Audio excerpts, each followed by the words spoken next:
Well, this competition certainly is a lot of fun, but I want to get into that go-kart, to be perfectly honest. That looks like a heck of a time.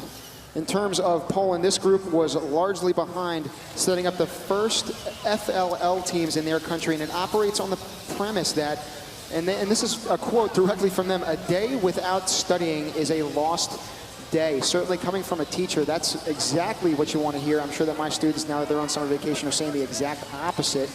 This group is full of expressions, but there's truth that rings in each of them, and in that expression, certainly, in this competition. And you can see Team Poland they were right in front of that camera with that great sorting mechanism to separate their blue balls away from their red balls. Meanwhile, you've got Zimbabwe, Germany, and Poland in that Hydro Alliance. Aqua, which already has a penalty against it, is Cote d'Ivoire, Palestine, and Oceania right now. A continental team, again, making an entrance here.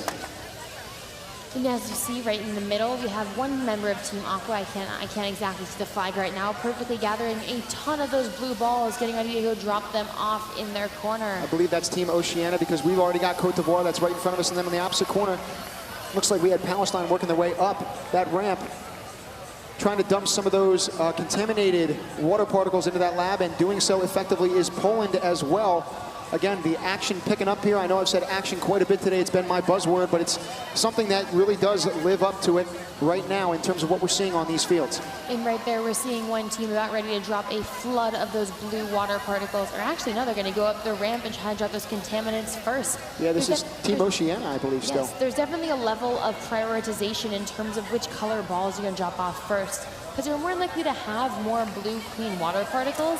But the orange and red contaminant particles are worth more points per ball dropped. And you see in the background right now, that hopper that is actually unloading those water particles onto this field. I mean, it's doing so at a pretty consistent rate, but they're getting gobbled up pretty quick by a lot of these robots. They're doing an exceptional job in terms of that first stage of at least getting to those water particles and those potential points. And right over there, you can see Team Oceania getting ready to drop all of those balls. Well, Team Ivory Coast goes over the bridge. There goes a flood of water particles to really rack up this score here as we hit the last 20 seconds of competition. This is still Team Oceania that's doing a great job in terms of helping its team out, but now it's going to get that extended arm up. You see the team that is driving Oceania right in front of it there. Poland getting up on that bar as well. We've got 7 seconds left. And it's like we have all 3 members of Hydro in the air. Ideally, Zimbabwe can get up a tiny bit more. As you can see, the kind of bottom corner resting. We'll have to see if the judges count that as a hang.